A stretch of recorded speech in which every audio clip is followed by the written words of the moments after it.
во државава екзистираат одредена,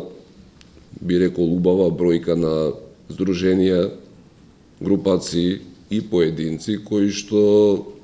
ги злоупотребуваат начините на функционирање на поедини граѓански здруженија токму за ширење на ваков вид на радикална пропаганда, преку кое што подоцна се регрутираат нови потенцијални истомисленици. Во неколку наврати го напомнавме Сирија и Ирак во тој временски период како кризен регион, затоа што Македонија како држава, гледајќи со колкав број на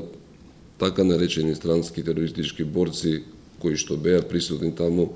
во однос на самото население во моментов кој што живее во Македонија, доста добар солиден процент имаме на лица кои што согласно идеолошките